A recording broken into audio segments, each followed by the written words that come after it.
Bisa kita mulai. Ini yang lain belum pada muncul ya. 8.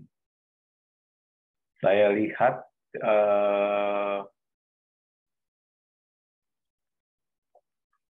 yang ngambil mata kuliah ini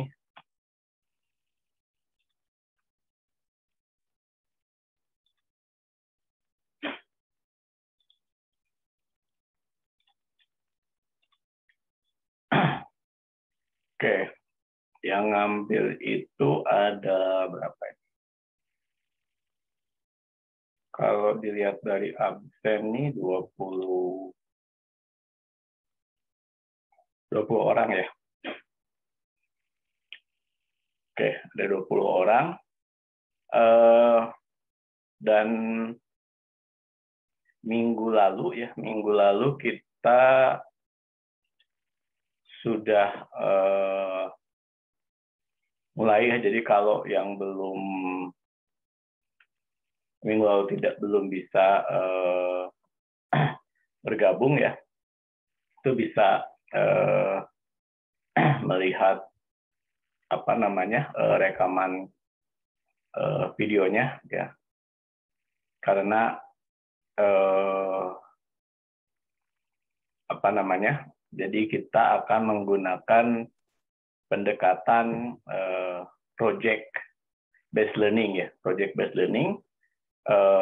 di mana project-nya itu akan menggunakan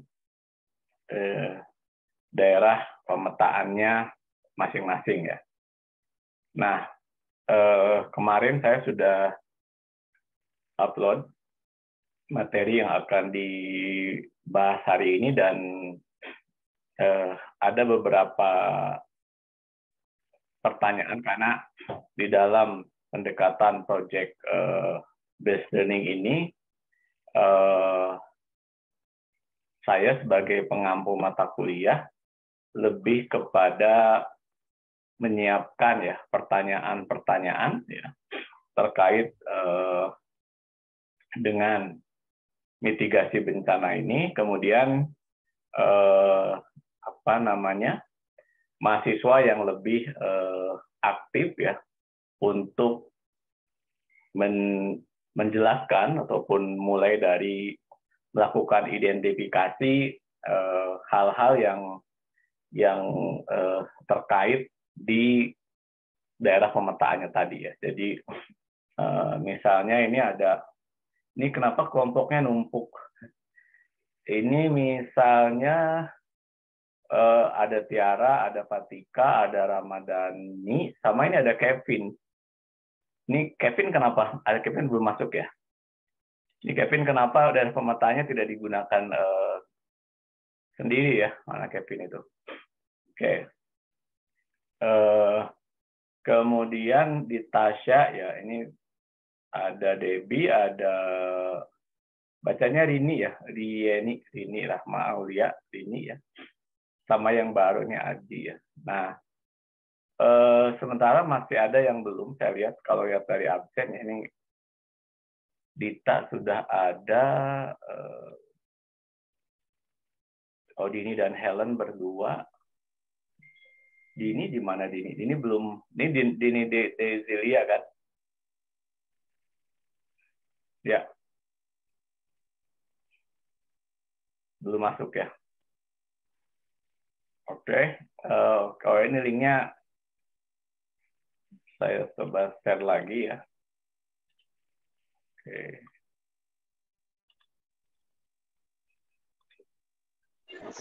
Izin Pak. Ya. Ini Pak, untuk yang Tiara kan lokasinya di Inaris nggak ada Pak. Jadi Tiara join sama Kevin nanti Pak. Oke. Oh, jadi ini Waisabu ini lokasinya Kevin? Bukan? Iya Pak, lokasinya Kevin.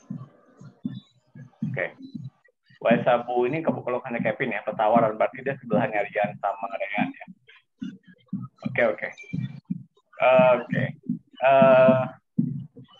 Di minggu lalu kan saya sudah menjelaskan ya, dan harapannya si dokumen KRB-nya, kajian resiko bencananya sudah di-download ya. Sudah download belum? Ini mana kelompoknya nih? Oke. Ya, karena hari ini kita akan mulai dengan beberapa pertanyaan yang ada di slide ke-7 ya. Ya, di slide ke-7 ini kan kalau Anda sudah buka peta Inarisnya, maka minggu lalu kan sudah saya contohkan ya, sudah saya contohkan bagaimana mendownload ataupun mengambil data dan informasi dari Inaris ya. Oke, sudah sempat di-download belum KRB-nya? Ini ada Ihsan, tapi Ihsan juga belum ngisi tadi ya. Ya Pak, mohon maaf Pak. Jadi mohon izin, minggu lalu itu Ihsan masih KPRS Pak. Jadi baru ngambil mitigasinya di minggu ini Pak. Oke. Jadi belum bisa koneksi ke e-learning juga. Enggak, saya yang ada di SIMAK itu sudah saya masukkan ke learning ya. Jadi misalnya ini teman-teman yang PMM ya, PMM namanya ya, benar ya. Ya, itu sekarang sudah ada di learning dan itu sudah bisa absensi ya. Jadi saya sudah, karena begitu ada NIM di SIMAK, maka otomatis itu sudah connect ke learning. Jadi itu nanti saya add langsung ya. Oke. Ya, tadi pertanyaannya siapa yang sudah download ya KRB-nya, kajian resiko bencana di daerah pemetaannya. Jadi kalau saya tanya berarti Tasya sudah download, Tasya? Ini rombongan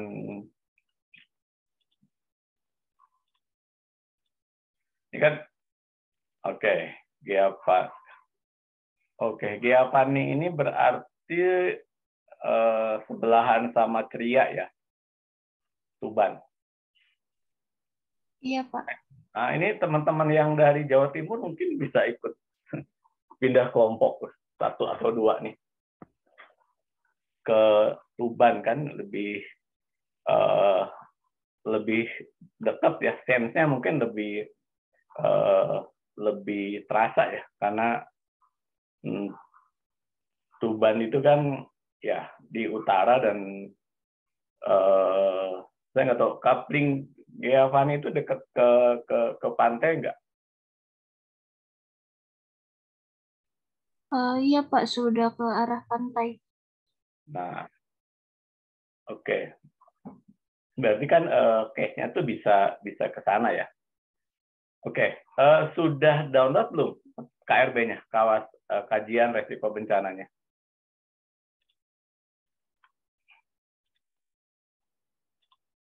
Paling tidak kan kalau sudah, oke, kita buka saja ya.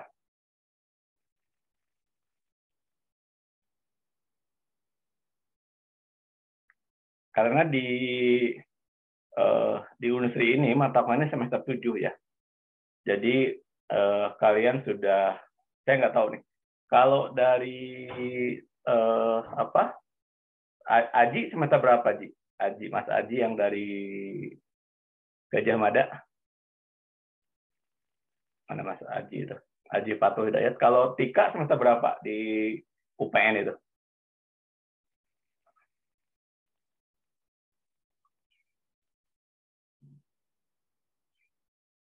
Di semester berapa di sananya?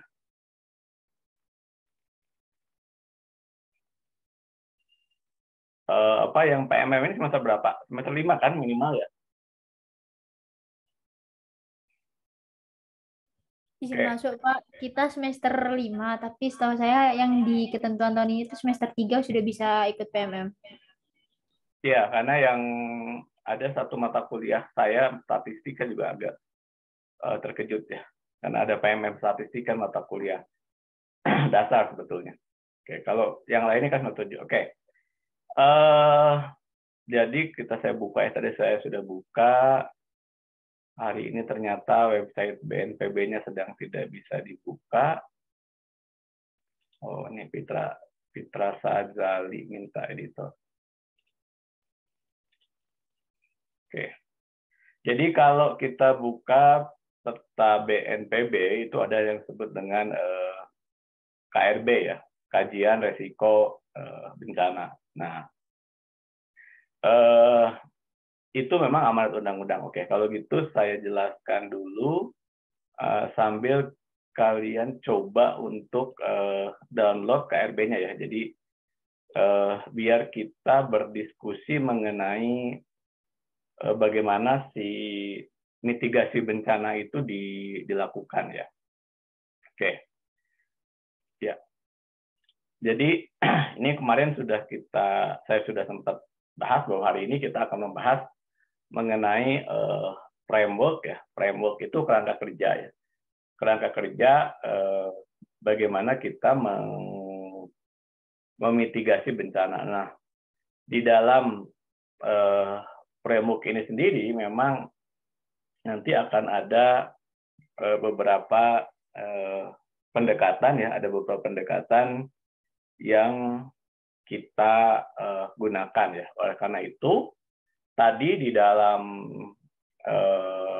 Google Sheet ya, ketika kalian memilih misalkan satu bencana yang akan dibahas, yang akan didiskusikan dan kemudian nanti itu dilakukan sebagai final dari kuliah saya yang bagian saya itu adalah membuat semacam ya nanti bisa bentuknya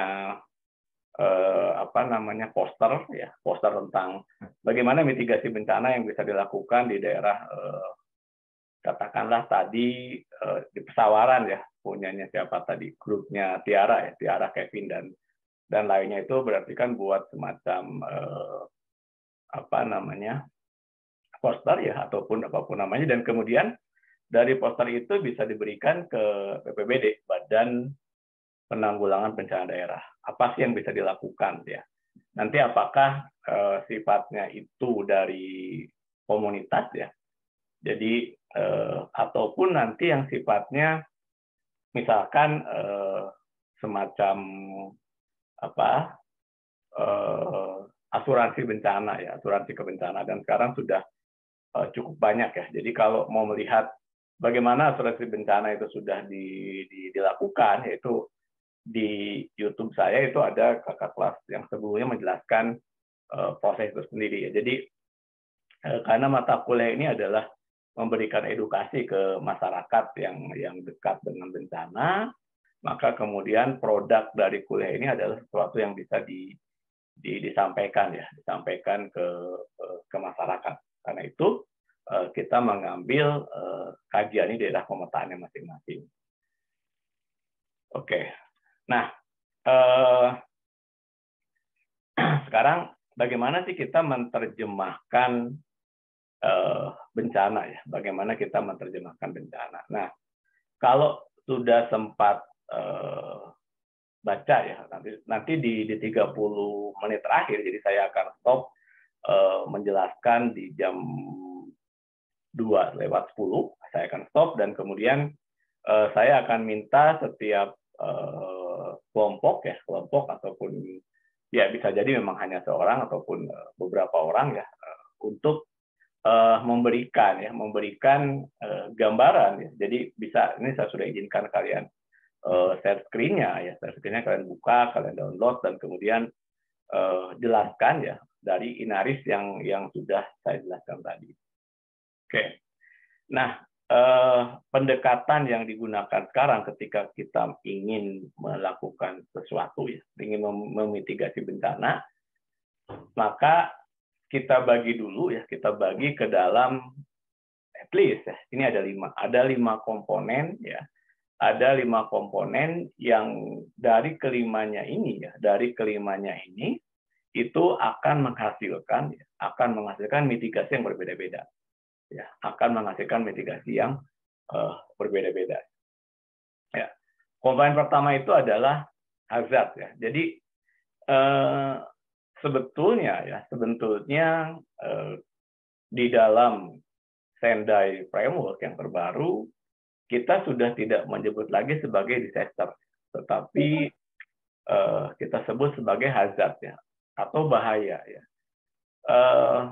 Kenapa, ya? Karena by konsep, ya, itu akan sedikit berbeda, ya. Kalau yang namanya disaster, ya, atau bencana, sesuatu yang kemudian dari orang-orang aspek asuransi ataupun insuran itu akan sulit untuk menerjemahkannya. Tetapi kalau kita translate menjadi bahaya, ya, jadi bahaya letusan gunung api, bukan bencana letusan gunung api. Nah, pergeseran pendekatan ini nanti kalau kita baca di kajian risiko bencana itu masih berbeda. Jadi di dalam kajian risiko bencana itu tidak ada kerentanan, tidak ada vulnerability, yang ada susceptibility, ya. Jadi bukan vulnerability tapi susceptibility ataupun kerawanan bencana, rawan bencana. Badan Geologi di awal-awal selalu menyebutkan rawan bencana tanah longsor, rawan bencana, gitu, rawan bencana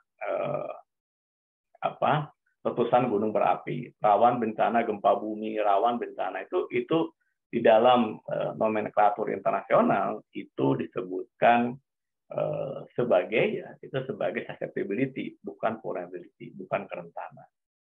Oke.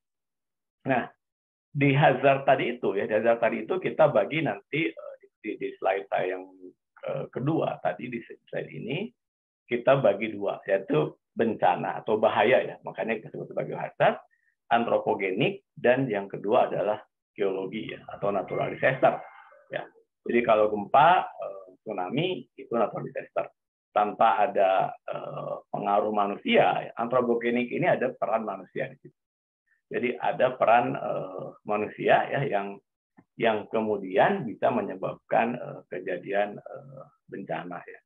Pertanyaannya apakah misalkan tanah longsor itu bisa terjadi oleh sendiri, ya, bisa juga terjadi memang akibat alam sendiri menuju kesetimbangan. Pendekatan-pendekatan di dalam ilmu geomorfologi misalnya, kita bisa menggunakan yang pendekatan disebut dengan parameternya, ya. Parameter yang digunakan adalah hypsometry. Jadi kalau kita membuat peta geomorfologi, kemudian kita lakukan analisis hypsometry, di situ bisa terlihat juga bahwa sebetulnya lereng-lereng tertentu itu bisa berpotensi mengalami kelongsoran. Nanti kan ada yang ambil mata kuliah geomorfologi, ya, itu bisa kita nanti ketemu di sana. Oke. Nah, tetapi kenapa kita sebut sebagai bencana antropogenik? Jadi misalnya bencana tanah longsor. Bencana tanah longsor itu salah satunya, ya, misalnya tanah longsor yang disebabkan oleh pemotongan lereng yang salah, misalnya. Maka otomatis solusinya adalah melandaikan lereng. Jadi pendekatan-pendekatan di situ mitigasi, tapi berbeda dengan mitigasi bencana gempa bumi misalkan, ya. Gempa bumi itu yang dihadapi sesuatu yang uncertainty-nya cukup tinggi, ya, tidak tahu kapan terjadi, berapa besaran dan seterusnya, ya. Tapi kemudian yang diterjemahkan dari bencana tersebut adalah magnitude ataupun gempanya. Maka keluarlah peta gempa Indonesia, ya, peta rawan tsunami dan sebagainya. Jadi dari 2 konsep ini yang kemudian sekarang digabungkan menjadi satu konsep. Makanya kenapa kalau bencana-bencana geologi selalu disebut dengan susceptibility, rawan bencana. Tapi kalau bencana-bencana antropogenik itu disebut sebagai vulnerability ataupun diterjemahkan sebagai kerentanan. Nah, di situ bedanya. Karena beda antara rawan dan rentan yang kemudian membedakannya. Nah, di awal-awal kajian BNPB, Badan Nasional Bencana, itu pendekatannya sustainability karena mereka berangkat dari Hyogo Framework, ya, berangkat dari Hyogo Framework. Dan kalau kita kembali kepada Hyogo Framework, jadi di teori-teori kebencanaan, Hyogo Framework berangkat dari kejadian gempa besar, ya, gempa besar di Hanshin, yang Jepang selama ini memprediksi bentuknya adalah primary wave, ya, bentuknya primary wave, terus sekarang menjadi secondary wave. Jadi kalau kita bicara sumber gempa, ya, itu ada primary wave yang bentuknya adalah vertikal, dan ketika Hanshin terjadi, itu gempanya menjadi secondary wave yang bentuknya adalah horizontal. Nah, kejadian-kejadian tersebut ternyata dampaknya cukup besar ya terhadap gempa. Makanya kemudian di dalam pemetaan konsep BNPB lahir itu datangnya dari konsep Hyogo Framework. Nanti saya jelaskan itu ada. Oke, ya. Jadi itu hazard ya. Jadi hazard itu adalah bahaya ya. Yang kedua exposure ataupun keterpaparan. Konsep ini saya ambil dari pendekatannya BNPB ya. Jadi bagaimana kita menjelaskan keterpaparan ya, keterpaparan.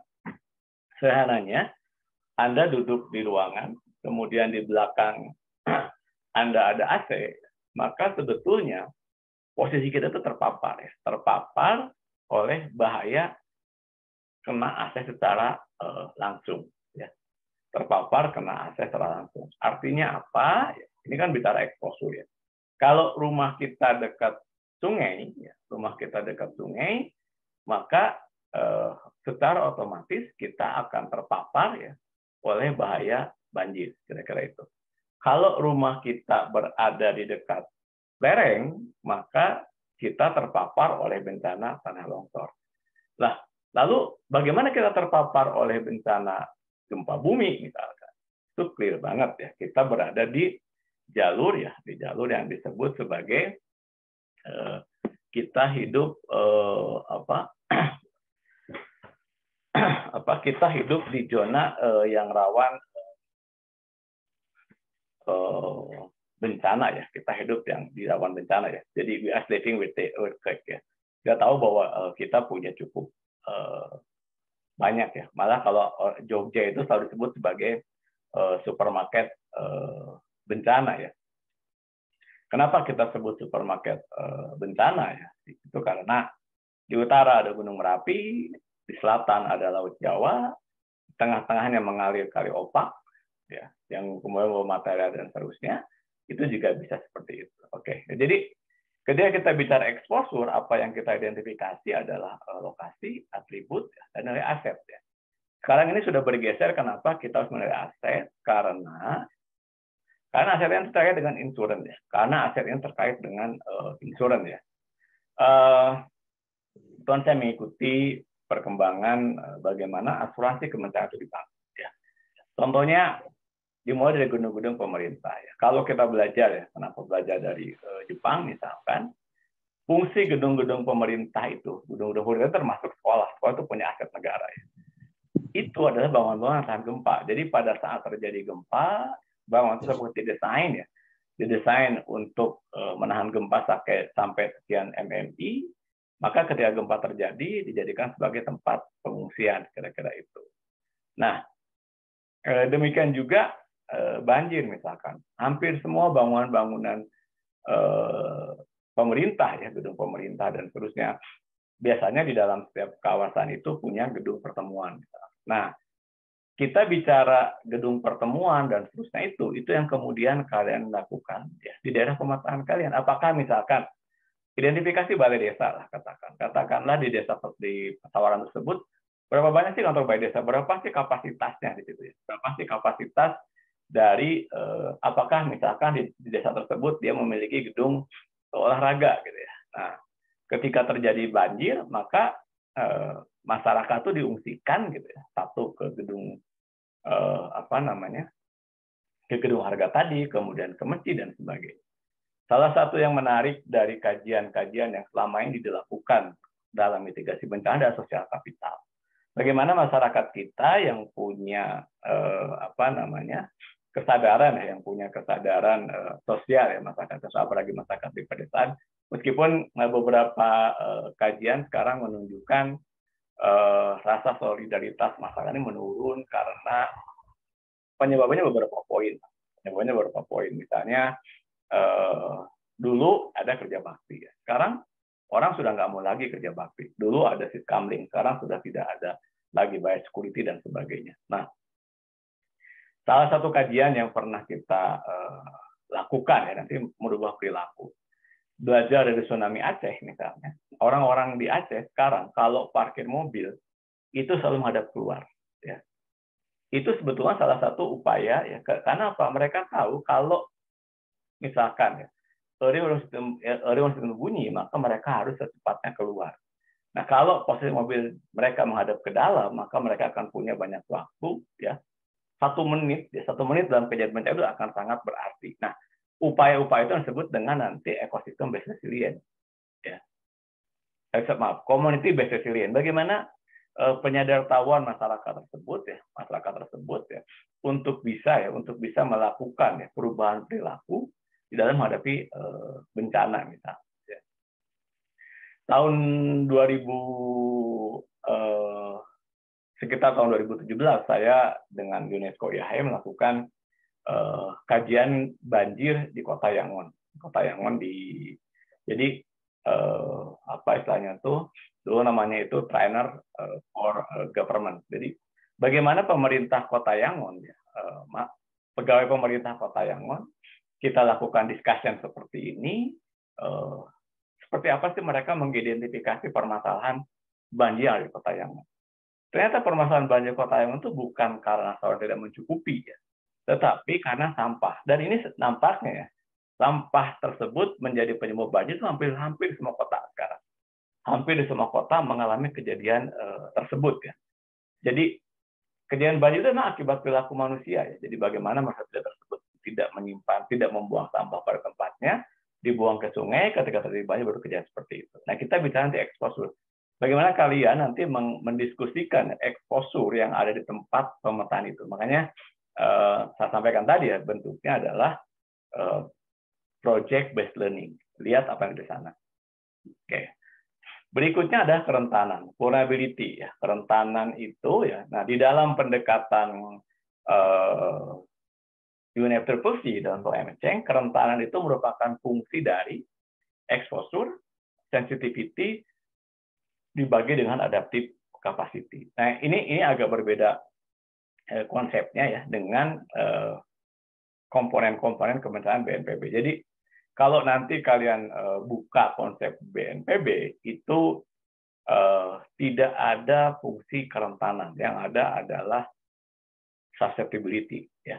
Jadi yang nggak ada sih adalah sensitivity. Sensitivity ini memang dalam beberapa diskusi itu menjadi hal yang intangible.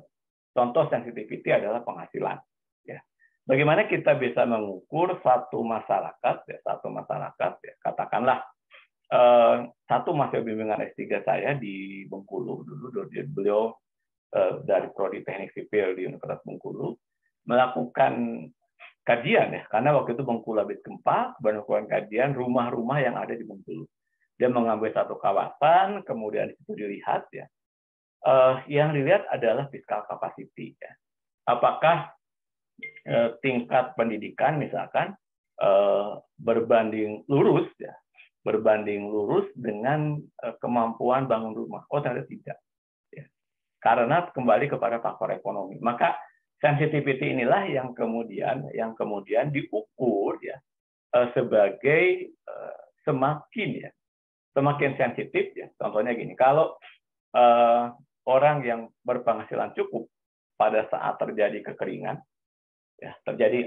maka dia bisa membeli air bersih. Tetapi ketika masyarakat tersebut dalam masyarakat kurang mampu, begitu terjadi kekeringan, dia tidak mampu membeli air bersih, menggunakan air yang seadanya, maka yang kemudian muncul adalah diare misalkan, ya, waterborne disease. Nah, poin itu yang kemudian membedakan tadi itu. Nanti di dalam upaya mitigasi tadi juga kira-kira seperti itu. Simpelnya, kalau orang kaya rumahnya kebanjiran gitu ya, dia bisa mengungsi ke tempat yang lebih tinggi. Tapi kalau orang miskin kebanjiran, maka dia tidak akan berpindah. Ya, dia akan tetap tinggal di situ. Beberapa pendekatan nanti yang digunakan ya, satu kajian yang dilakukan bersama teman-teman ITB di daerah banjir yang sekarang ditangani oleh Citarum Harum, ya. Ternyata kadang juga masyarakat lebih pintar. Jadi dia hanya datang ke tempat banjir, ke rumahnya kembali. Ya. Ketika banjir terjadi, kemudian dia dapat bantuannya dikumpulkan, kemudian dia bisa membeli rumah tempat lain. Tapi ketika mereka mau dipindahkan, mereka tidak mau karena banjir adalah salah satu mata pencaharian, kira-kira begitu. Nah, poin-poin ini yang nanti akan menarik ya ketika kalian diskusikan apa mitigasi bencana. Kemudian setelah vulnerability itu ada impact. Jadi impact digunakan untuk penyiapannya. Jadi preparedness atau kesiapan tadi ya. Kemudian seberapa besar sih tingkat kerusakannya? Jadi misalnya ya kalau yang di Jogja pernah mengalami gempa Jogja itu sebetulnya tidak membunuh ya. Kerusakan bisa kalian lihat ya kajiannya JICA. Kerusakan gempa Jogja itu karena struktur rumahnya ya. Karena struktur rumah di Jogja itu, nah ini kembali kepada sosial ya, perubahan sosial.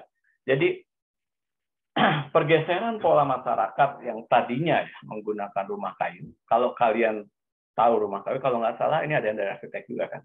Kalau rumah kayu itu memiliki portal ya, 2 tiang portal. Artinya apa? Portal tersebut bisa menyangga rumah.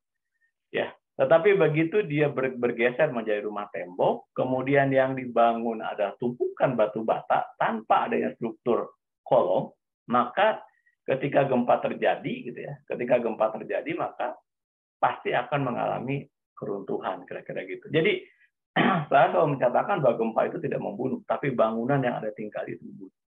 Jadi how to mitigate, bagaimana memitigasi tersebut, maka evaluasi atau mitigasi ya kejadian gempa bumi itu tahap pertama adalah kondisi rumahnya, kira-kira gitu. Kondisi rumahnya itu yang kita identifikasi. Jadi apakah rumah tersebut memiliki tiang, ya itu kira-kira. Nah itu dapat identifikasi, kemudian itu kita bisa melihat, makanya kenapa sebut impact preparedness, kesiapsiagaan.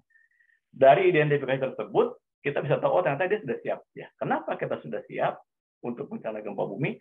Minimal rumah tersebut mengalami standar. Makanya kemudian disebut dengan standar rumah tahan gempa berbagai macam lah. Pak Profesor Sarwidi misalkan mengembangkan Barataga ya, bangunan tahan gempa kira-kira gitu. Oke, nah di sini juga di impact itu aset ya. Jadi selalu dihitung terhadap aset. Nanti ada beberapa pendekatan. Makanya kenapa di dalam nanti discussion itu saya minta kalian merujuk pada salah satu papernya diambil dan Unsi saya sudah jelaskan berkali-kali sekarang sudah berlangganan Science Direct. Semua yang ada di Science Direct itu bisa di-download sampai tahun 2000, 3 tahun atau 5 tahun ke belakang. Sampai tahun sekarang 2022 berarti sampai tahun 2020 2019 itu bisa download. Jadi tidak ada alasan lagi kesulitan mencari pustaka ya, karena itu sudah sangat mudah ya untuk mencari pustaka tadi. Jadi misalkan apa sih pendekatan yang mau digunakan untuk memitigasi kejadian bencana? Jadi tahap pertama nanti akan kita coba diskusikan hari ini dari identifikasi bencananya dulu ya, identifikasi bencana kemudian kita diskusikan. Poin kelima adalah resiko. Nah, resiko ini kita menghitung misalkan ya sederhananya ada satu kawasan perumahan yang padat dengan tidak padat misalkan, maka resiko korban jiwa akan lebih banyak di kawasan padat penduduk dibandingkan dengan yang kurang penduduk. Itu resiko. Nanti di situ dihitung sampai kerugian ekonomi ya. Jadi komponen-komponen itu ya yang kita akan lihat ya, akan kita diskusikan setelah kita tahu bencananya. Jadi kita melakukan evaluasi atas bencana tadi. Oh ya, sebelum saya lupa, minggu depan kemungkinan yang masuk Bu Harnani karena minggu depan dan minggu depannya saya di Karangsambung bersama angkatan 2020 ya, ada PH lapangan di Karangsambung. Jadi 2 minggu Bu Hani kemudian kembali ke saya sebelum nanti seperti itu berani. Oke. Nah, ini poin yang sebelah satu itu adalah bagaimana risk. Nah, kemudian yang sebelah kanan itu apa yang akan kita identifikasi. Yang pertama yang berwarna kuning itu hazardnya. Hazard yang mau kita lihat ya. Yang pertama ya dari dari data. Jadi hazardnya ini totally kalian lihat dari peta BNPB 1 ya, yang binaris itu. Dan yang kedua diidentifikasi dari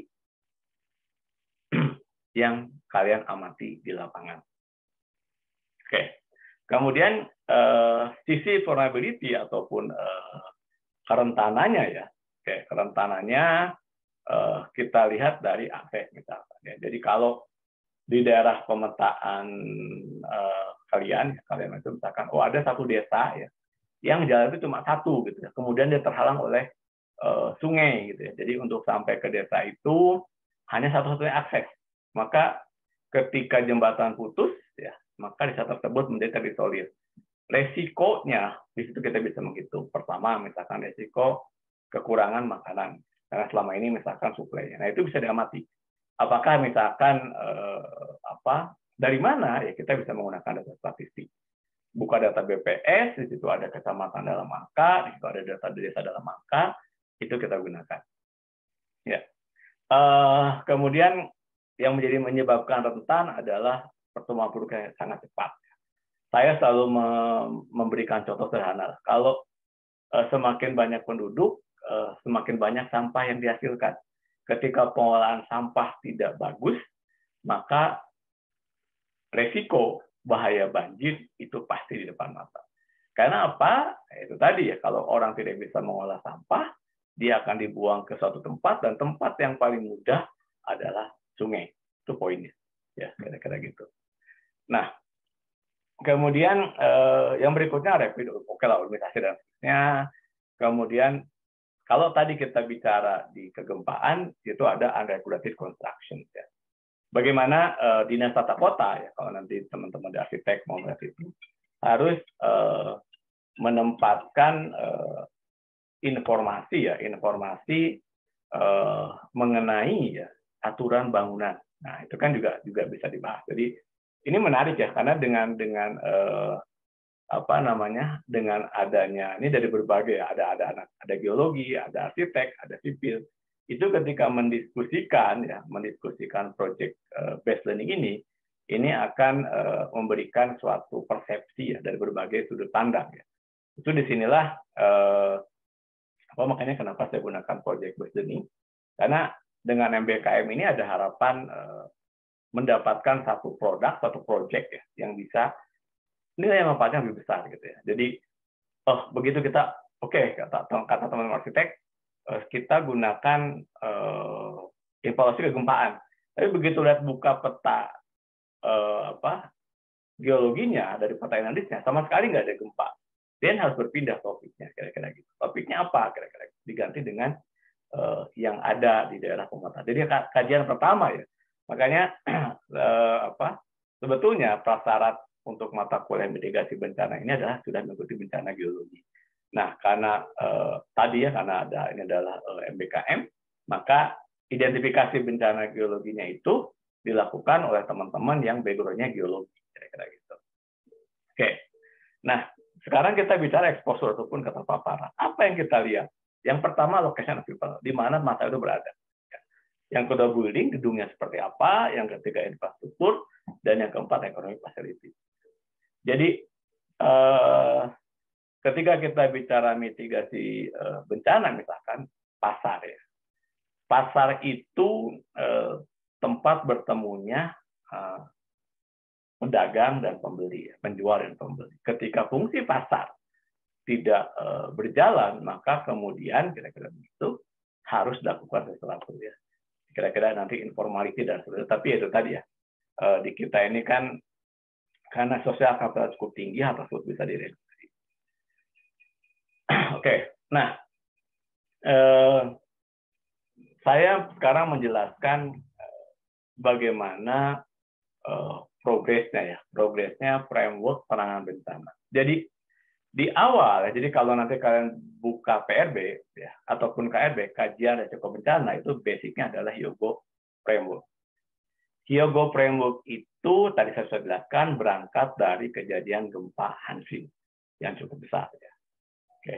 Jadi kalau kalian buka tahun berapa buku ya, tahun berapa aturan kajian resiko bencana dibuat, ini yang di bawah ini ya, ini adalah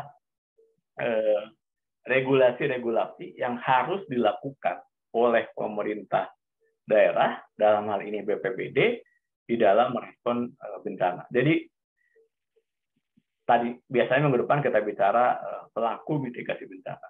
Tugas yang paling pertama ya, yang menangani bencana itu adalah pemerintah.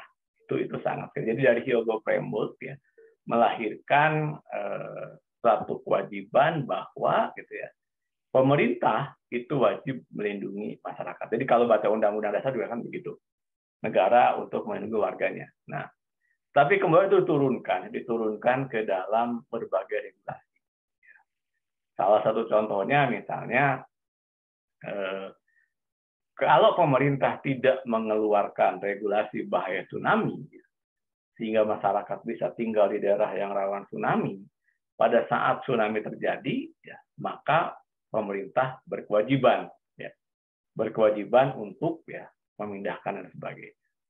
Tetapi kalau di situ sudah keluar itu adalah daerah rawan banjir, masyarakat tinggal di situ, kemudian istilahnya itu terjadi banjir, sebetulnya by rule pemerintah tidak harus memindahkan, karena memang itu sudah ada lahan. Tetapi nanti kita akan dihadapkan kepada Undang-Undang Tata Ruang.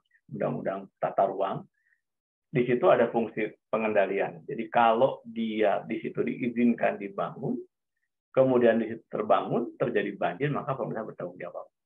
Salah satu kota yang cukup kuat dengan aturan itu kota Tarakan. Di Tarakan, kalau rumah Anda bangun ya di zona merah yang tidak boleh dibangun, maka sudah bisa dipastikan tidak akan mendapatkan listrik dan tidak akan mendapatkan air. Itu. Nanti hubungannya sampai kepada pelayanan penduduk, KTP juga tidak dapat dan seterusnya.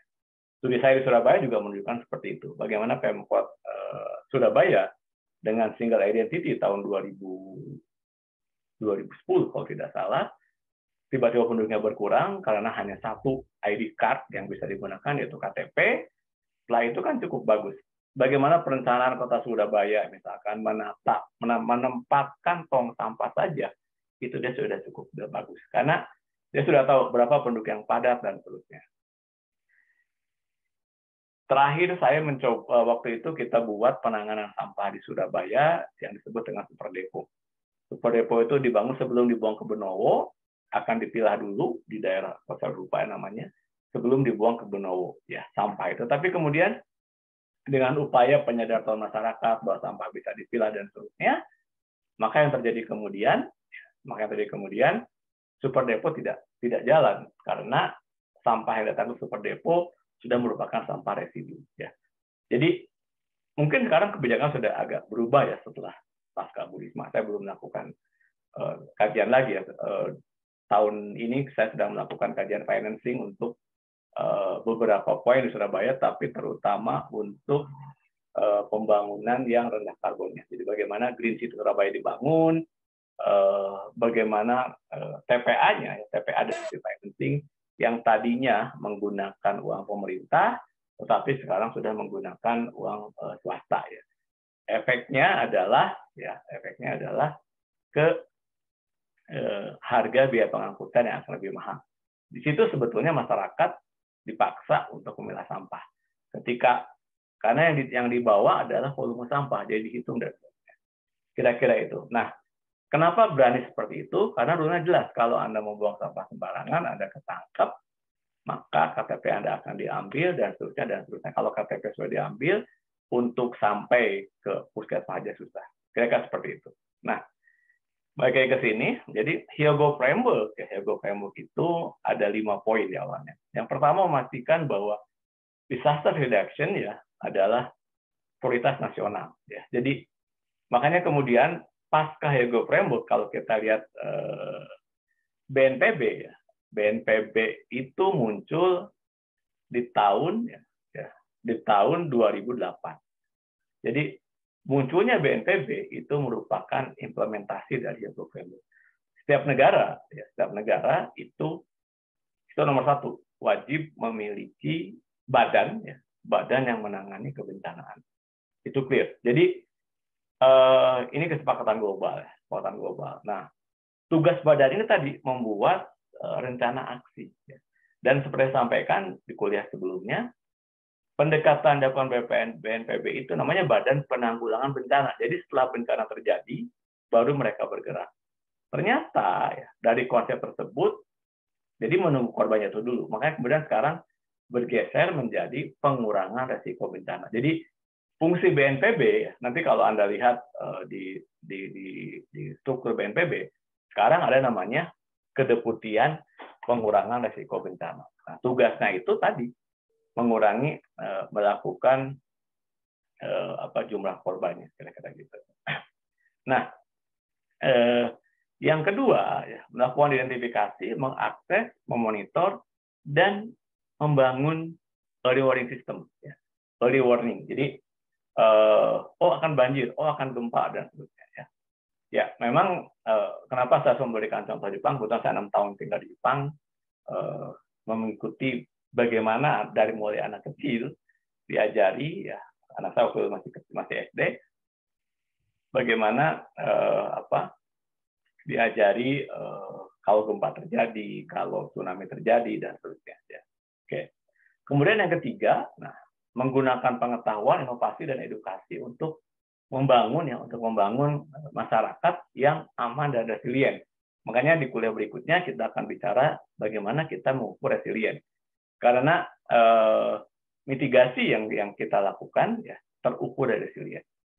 Nah, jadi makanya ada ekosistem based resilient, ada community based resilient. Nah, di Sumatera Selatan, kalau di sini ada yang dari orang-orang Batu Raja, orang-orang Simpang Neo, rumah panggung dulu ataupun rumah panggung di Oki, itu strukturnya selalu dibangun di atas. Jadi kalau ada rumah panggung, ada batu, kalian lihat, perhatikan batunya. Batu tersebut dibuat seperti mangkuk, di atasnya ditaruh tiang. Jadi kalau terjadi gempa, maka si bangunan tersebut dia akan bergerak bersama-sama, karena itu adalah konsep culture, bagaimana budaya masyarakat dulu dengan rumah kayunya. Saya lupa, ada satu desa yang di Oki, di Oki itu penghasil rumah kayu. Tahun 2000 berapa saya dengan Pak Rektor Rusi membeli 3 rumah kayu, 1 itu dibeli di Unsri. Jadi kalau kalian ke belakang gedung sipil, karena saya sebelum di geologi saya di teknik sipil, itu ada 1 rumah kayu. Itu rumah kayu dibeli dari Kyoto University. Kemudian 1 dipasang di Balai Litbang Pemukiman yang di Bandung, dan 1 lagi di Kyoto University. Sampai sekarang rumah itu masih ada. Jadi kalau kalian nanti berkesempatan ke Kyoto, ke uji kampus, melihat rumah kayu, itu dibeli dari, bukan air batu, saya lupa namanya. Pokoknya 1 dari sana, itu dibeli. Dibeli di sana, sampai tukang kayu dibawa ke sana. Karena yang dipelajari oleh profesor Jepang, itu adalah potensi sambungannya. Bagaimana sambungan kayu yang dibangun oleh masyarakat itu sudah lebih kuat. Dan itu sekarang banyak dijadikan dasar, didasar dalam mitigasi bencana gempa di Jepang. Jadi beberapa standar sambungan, itu karena rumah kayu yang dibeli itu tanpa paku, jadi nggak ada pakunya sama sekali. Jadi semua menggunakan konsep sambungan. Itu dari tadi use knowledge, innovation, education to build culture and safety level. Kemudian yang keempat, reduce the underlying risk factor. Jadi kita mengurangi risiko dari faktor hazard tadi. Kalau rumah kita depan sungai, maka yang dibangun ada rumah panggung, kira-kira begitu. Rumah panggung itu sendiri kan simple. Kalau terjadi banjir kita bisa pindah ke atas, kira-kira gitu. Tapi kemudian terjadi perubahan budaya, saya sampaikan tadi, rumah panggung semakin berkurang, rumah yang rawan banjir dibangun rumah biasa. Jadi ketika terjadi banjir, kemudian yang terjadi adalah kebanjiran. Sebetulnya kita tahu itu adalah daerah banjir. Lalu di mana teman-teman geologi berfungsi? Di dalam ilmu geologi, di dalam geomorfologi sudah dikenal istilah daerah limpah banjir. Dan itu yang digunakan. Poin yang kelima adalah strengthen disaster preparedness for effective response for all level. Jadi ketika terjadi bencana itu tentu akan ada leveling koordinasi. Nanti kita bahas di pemetaan pelaku mitigasi bencana. Oke. Berikutnya ya. Nah, setelah Hyogo Framework tadi yang berangkat dari sana, di tahun 2015, jadi munculnya Sendai. Kenapa dilakukan di Sendai? Mungkin Anda ingat gempa besar yang menyebabkan tsunami, yang menyebabkan reaktor nuklir di Jepang ya, mengalami kebocoran di Sendai. Itu dekat kota Sendai. Ya. Kemudian dibuatlah Sendai Framework tadi itu. Ya. Di Sendai Framework, ya, di Sendai Framework, apa yang bedanya ya? Di sana ada 5, ada 7. Yang pertama sama, satu pengurangan jumlah korban sama. Yang kedua pengurangan warga yang terdampak. Jadi definisi mitigasi bencana adalah mengurangi jumlah warga yang terdampak. Simpelnya di dalam konsep mitigasi bencana itu kita lakukan dengan 3 hal. Yang pertama itu hadapi. Jadi kalau rumah kita rawan banjir, maka bangun tanggul depan rumah. Yang pertama. Yang kedua, pindahkan. Kalau rawan rumah banjir kita tidak bisa, maka kita pindahkan. Maka kita pindahkan ke tempat lain. Yang ketiga, adaptif. Adaptif itu adalah dengan membangun rumah panggung, kira-kira itu. Nah, 3 poin ini yang kemudian dilakukan dalam upaya pengurangan jumlah warga terdampak. Apakah kita harus memindahkan? Apakah kita memang bisa dengan menghadapi? Ini kembali kepada cost capacity. Nah, yang ketiga, ini hal yang baru. Kenapa kemudian kita bicara asuransi kebencanaan? Yang ketiga itu adalah pengurangan pada kerugian ekonomi dan kaitannya dengan GDP global. Ya, karena apa? Pada saat terjadi bencana, misalnya, ya, itu GDP gross domestic product itu akan mengalami penurunan ya. Oleh karena itu perlu dilakukan ya oleh berbagai negara ya. Itu kira-kira. Makanya ada UNHCR, ada beberapa lembaga internasional. Oke, yang keempat ya, pengurangan pada infrastruktur vital. Tadi contohnya ya, harusnya sekolah-sekolah tersebut difungsikan untuk keperluan kira-kira gitu, untuk keperluan istilahnya itu pengungsian dan seterusnya ya. Yang kelima ya, peningkatan jumlah warga memiliki strategi. Jadi di Sendai Framework ini setiap negara ya memiliki komitmen ya untuk mengurangi jumlah korbannya. Nah, yang keenam, kerjasama internasional. Ini ada banyak. Di ASEAN juga sudah punya ADPC, ASEAN Disaster Preparedness Center yang di Bangkok ya. Kira gitu. Dan yang ketujuh ya, peningkatan akses peringatan dini. Jadi bencana banjir misalkan itu kalau ada warning system maka sebetulnya bisa kita kurangi. Oke, ya, jadi platform yang ada. Nah, kemudian di dalam kajian resiko bencana itu ada 13 prinsip dasar pengurangan risiko bencana. Yang pertama tentu saja negara penanggung jawab utama, yang kedua berbagi tanggung jawab antar berbagai kepentingan. Jadi nanti di sini muncul disebut dengan corporate share value. Jadi kalau ada satu perusahaan di situ ya sekarang kan bicaranya soal CSR, PTBA daerah tempat tinggalnya sering kelongsoran maka diberikan sebut tidak ya. Yang keempat, hubungan antara pengurangan risiko bencana dengan pembangunan. Kemudian yang kelima, multi ancaman dan inklusif. Jadi kaum difabel itu adalah masyarakat yang paling rentan terhadap kejadian bencana. Kemudian 6, ekspresi risiko lokal. Yang ke-7, aksi pasca bencana. Membangun kembali lebih baik, melibatkan seluruh masyarakat, seluruh pemerintah, kemudian masyarakat daerah, nasional, dan upaya berkembangan. 13 prinsip ini akan kita diskusikan secara step by step. Oke. Nah, sekarang kita sudah masuk ke sini. Tadi saya sudah berikan kesempatan ya untuk mencoba mendownload. Oke, pertanyaan yang pertama, apakah Anda sudah download KLB-nya? Sudah belum?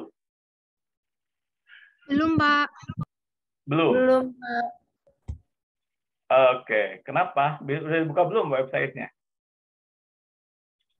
Maaf, Pak, saya tidak tahu websitenya. Oke. Mohon maaf, Pak. Ini Inarixnya error. Ya.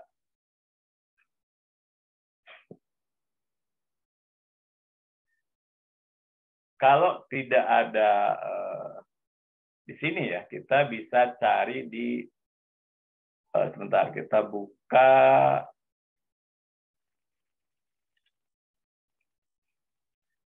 misalkan ini grupnya Waisabu ya. Kajian resiko bencana pesawat.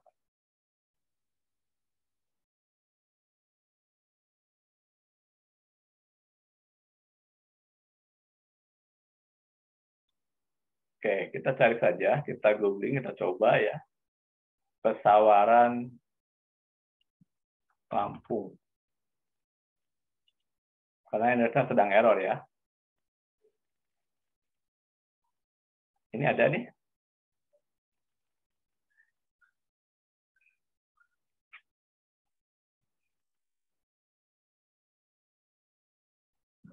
Ini bukan dokumen resminya. Oke. Oh, ini teman saya semua nih. Sumer Katayana Manik, Ustami Rosadi. Oke. Oh, ini bukan hanya pesawaran, ini Lampung ya. Kita coba, masih error ya analisnya ya.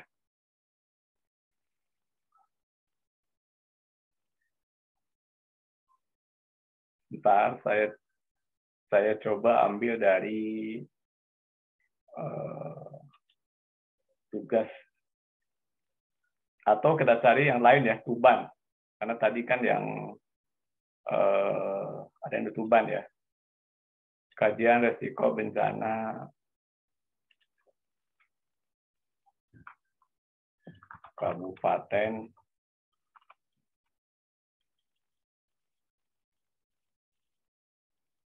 Tuban.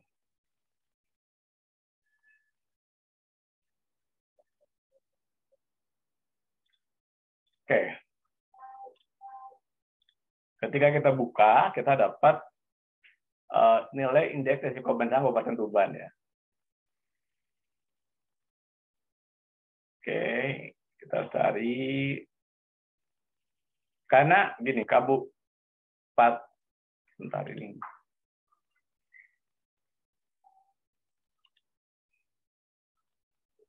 Biasanya dia akan muncul di BPBD.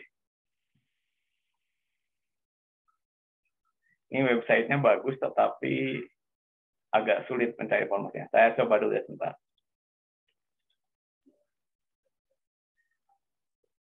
Kabupaten Tuban.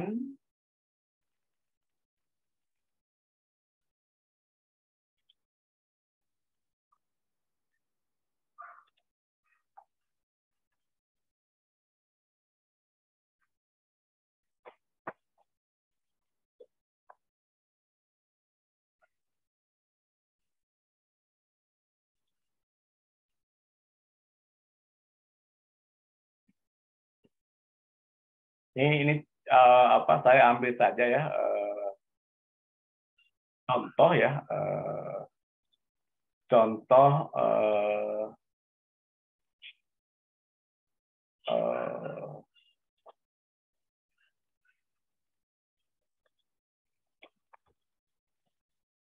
apa namanya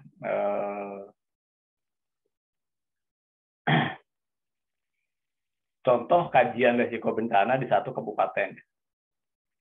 Oke. Coba sekarang dicoba dicari ya kabupaten kalian. Oke. Mungkin Majalengka ada. Emi ada Majalengka? Ada, Pak.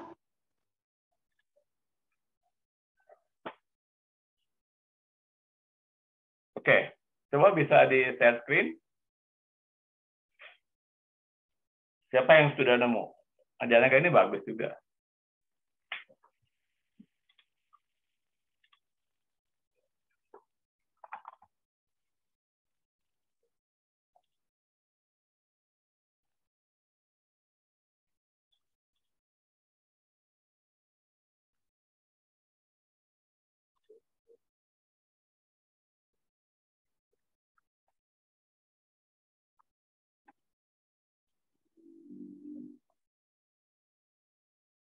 Emi, udah bisa share screen?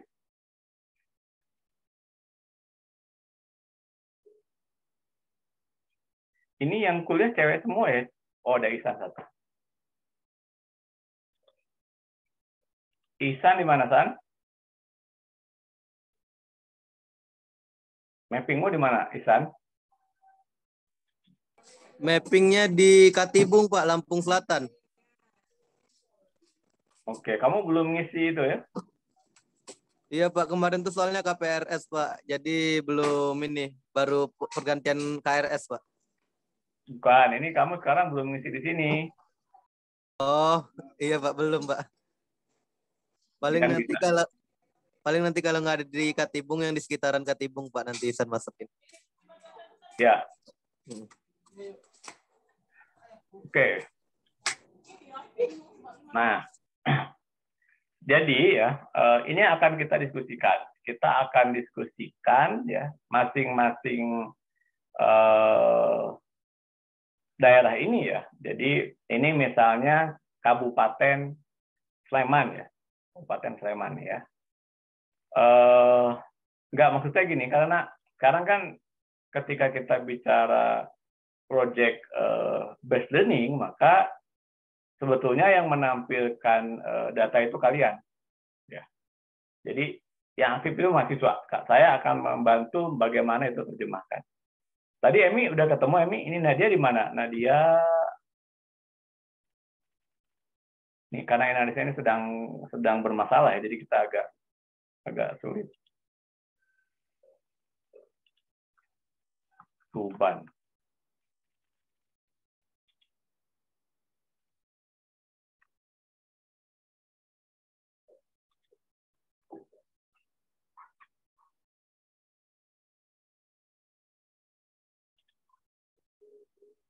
Download KRB.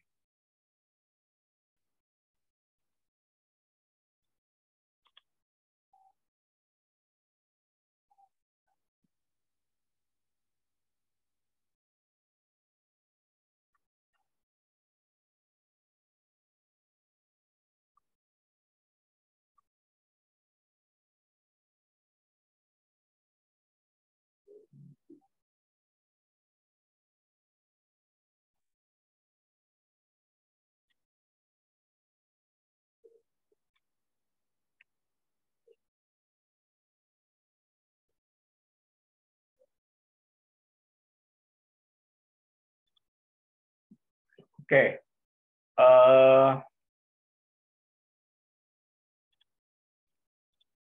Sekarang ini kalian memang mungkin belum bisa ya, belum bisa download ya, tetapi ini kan kondisi analisis seperti ini ya. Betul. Di sini ada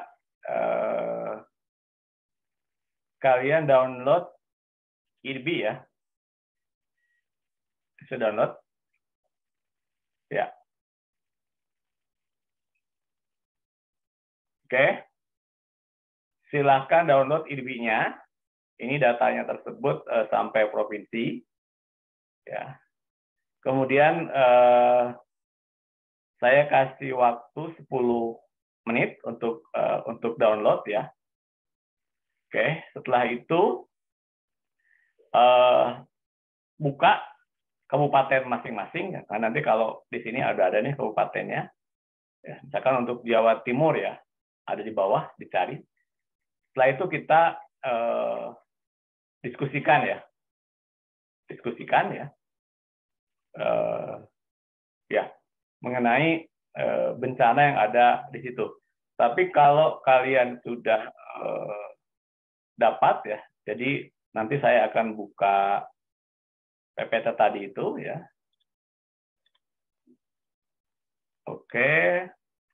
Kemudian caranya yang pertama saya akan tanya dan kalian ketik ya. Ketik misalkan bencana apa yang ada di sana gitu ya. Di kabupaten katakanlah Tuban. Kalian chat ya. Bencananya jadi misalkan di sini kelompok Tuban siapa? Ini Emi ya. Emi itu Majalengka. Nah, tulisnya banjir. Kira-kira seperti itu. Nah, tuliskan di situ ya, untuk berdasarkan kelompok yang bentar.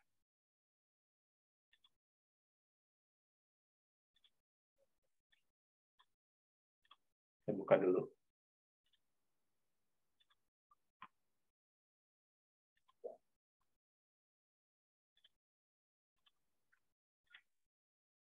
Ini kelompoknya ya. Oke.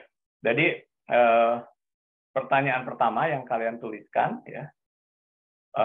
Jenis bencana yang diidentifikasi ada di kabupaten tersebut ya. Oke. Jenis bencana yang ada di kabupaten tersebut ya. Tadi kalau tidak dapat dari IRBI, tidak dapat dari data tersebut ya, maka silahkan gunakan data IRBI. Analisnya belum bagus misalkan, silahkan data IRBI. Saya kasih waktu sampai 2015 ya untuk mendownload, mencari informasi mengenai bencana yang ada di daerah kelompok ini. Silakan.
Oke, gimana? Ada ketemu?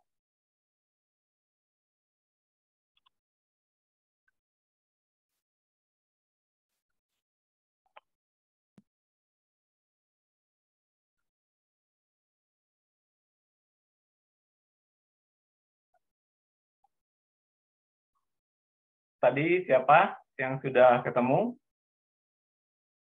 Emi mana tadi? Emi katanya sudah ada.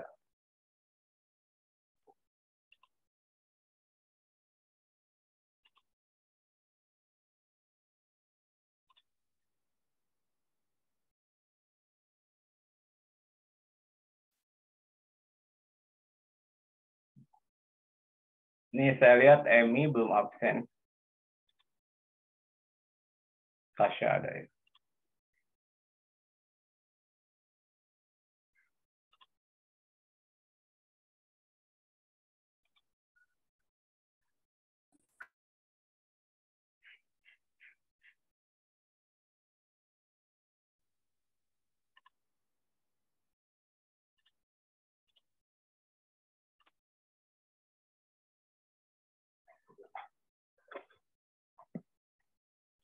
Oke,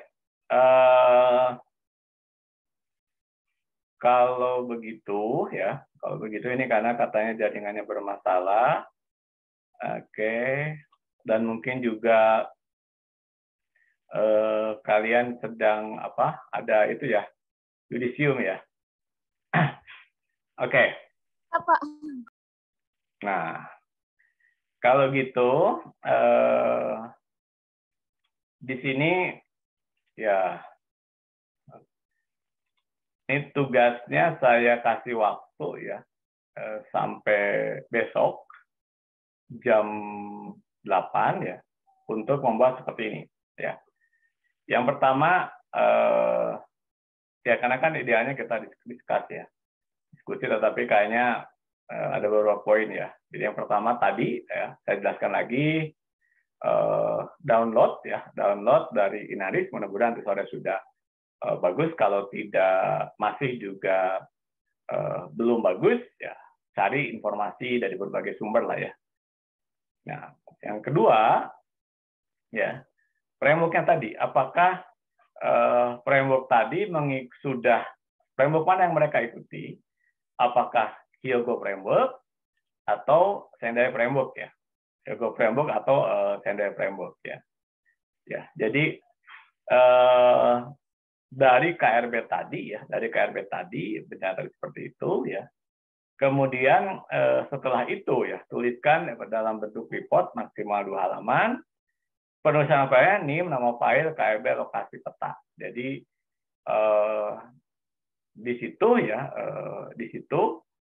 menjelaskan mengenai benda yang terjadi seperti apa, bagaimana kerangkanya, bagaimana melakukan perhitungan, berapa jumlah korban, tatanya dan seterusnya. Jadi poinnya adalah di dalam report tadi ya kalian menjelaskan ya evaluasi kerangkanya. Kalau yang tersebut apakah masih cenderung ke Hyogo framework karena memang dia belum mengekspor dan seterusnya. Jadi kalau saya ambil contoh ya, ini contohnya yang Sleman ya, yang Sleman ini ya. Oke. Nah ini kan Sleman ya. Dia masih menggunakan konsep bahaya, kerentanan, dan kapasitas. Kemudian juga ada peta risiko bencana, tingkat bahaya, kerentanan, kapasitas, dan risiko ya. Nah di sini di dalamnya itu ada penjelasannya nih, jenis bahayanya banjir, luasan, dan seterusnya. Di sini juga ada petanya ya, jadi dari situ turun lebih detail ya ke daerah pemetaan masing-masing ya, bagaimana dihitung dan seterusnya, berapa jumlah korban, berapa kejadiannya dan seterusnya. Ini kajian risiko bencana 2017-2021 untuk di Kabupaten Sleman. Silahkan cari, jangan lupa seperti biasa kalau menulis semacam report tentu saja kalian menjelaskan mengenai ya sumbernya kira-kira. Kemudian selain sumbernya juga menjelaskan rujukannya, persamaannya, dan seterusnya. Oke, sampai itu jelas? Ya, jadi ya ini saya akan buat assignment ya, assignment untuk yang kedua ini ya. Kita buat dulu. Oke, assignment ya, namanya evaluasi framework mitigasi. Silahkan kerjakan sesuai petunjuk. Ya. Oke. Dan ininya saya sampai tanggal 24 jam 8 pagi. Oke ya. Ya. Jelas? Ada yang ditanya? Oke, jelas ya. Oke. Kalau tidak ada ya, karena memang tadinya saya berharap kita lebih banyak discuss ya. Silahkan di-download dan seterusnya, kemudian diambil filenya. Nah, nanti di kuliah berikutnya itu yang kita bahas. Jadi kita membahas nanti bentuknya PPT dan seterusnya. Jadi tidak satu arah ya, saya yang menjelaskan terusnya, tetapi lebih banyak kalian yang berpartisipasi atau menjelaskan secara lebih aktif.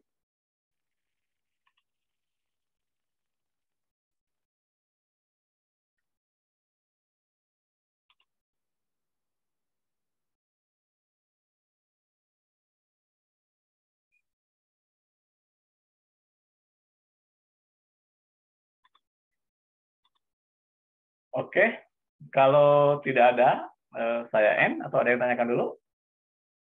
Ini siapa yang belum mengisi ya? Yang belum mengisi.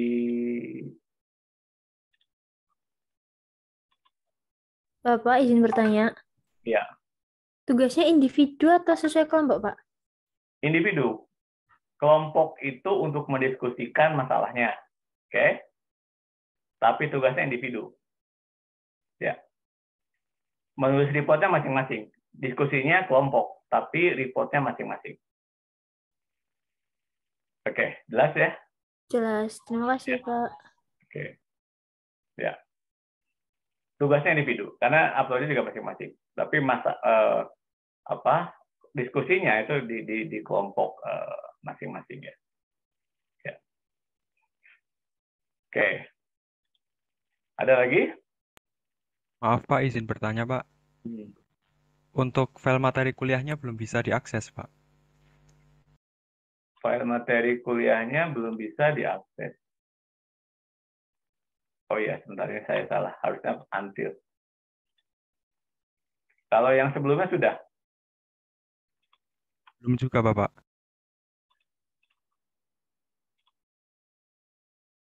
Oke.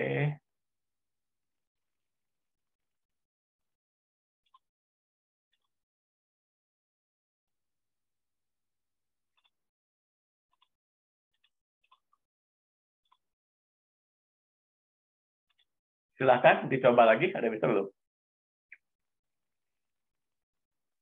Ampun Pak, sudah Pak. Oke. Ya. Ada lagi yang mau ditanya? Ya. Jadi harapannya itu diidentifikasi, kemudian kita lebih banyak diskusi ya, karena di dalam framework ini itu ada cukup banyak ya, ada cukup banyak pendekatan yang digunakan ya. Tahun 2015 ya, kita pernah menyusun satu buku ya.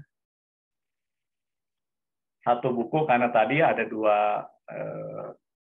dua konsep ya, antara 2017 ya.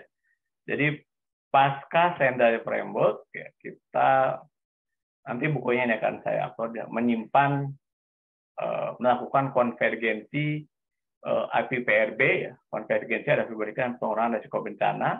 Di sini antara BNPB ya, kemudian kemudahan hidup ya. Kebetulan saat itu saya ikut terlibat karena waktu saya di Bappenas sebagai kepala sekretariat ya, mengkomunikasikan dengan berbagai pihak ya. Dan buku ini cukup menarik ya, berusaha untuk melakukan konvergensi ya. Jadi dari berbagai persepsi dan sebagainya, kemudian sisi kebijakan seperti apa. Oh ternyata kebijakannya sendiri itu masih ada yang tumpang tindih, kira-kira begitu. Kemudian dari kelembagaan ya, ini juga ada cukup menarik dari sisi pendanaan dan sebagainya ya, kira-kira. Jadi bagaimana ini diturunkan dan siapa saja yang bisa melakukan, bagaimana itu dilakukan dan seterusnya, ini sebetulnya nanti biasanya dibahas, saya akan bahas di kuliah di sesi kelembagaannya ataupun pelaku dari mitigasi bencana ini. Lalu apa sih rekomendasi yang bisa dilakukan, kebijakan seperti apa yang diinikan, itu ada di sini. Ya, nanti bukunya saya upload, saya simpan di materi kuliah. Nah itu pas saya masuk nanti merupakan bagian yang dibahas. Tapi poin yang pertama adalah kita membahas bencana dulu yang ada di situ, framework apa yang dipakai, dan sebagainya itu yang kita bahas sebelum nanti, berarti 2 minggu lagi ya, karena minggu depan dan minggu depannya lagi saya di Karangsambung. Setelah itu baru kita bahas lagi. Ada lagi? Masih ada sekitar 10 menit nih sebelum berakhir. Kalau tidak ada, kita tutup dulu kuliah hari ini dan kita ketemu 2 minggu lagi, tapi silahkan diskusi ya. Kalau memang kalian perlu Zoom untuk mendiskusikan, di lab saya, di labnya Bu Nani, kita ada Zoom, bisa minta ke Emi, asisten di lab kita, untuk Zoom-nya ya, Zoom-nya lab biologi lingkungan dan geoteknik lingkungan. Kalau tidak ada, nggak ada? Oke, tidak ada, kita tutup sekarang ya. Demikian. Selamat siang dan Assalamualaikum warahmatullahi wabarakatuh. Saya N ya. Oke. Waalaikumsalam warahmatullahi wabarakatuh.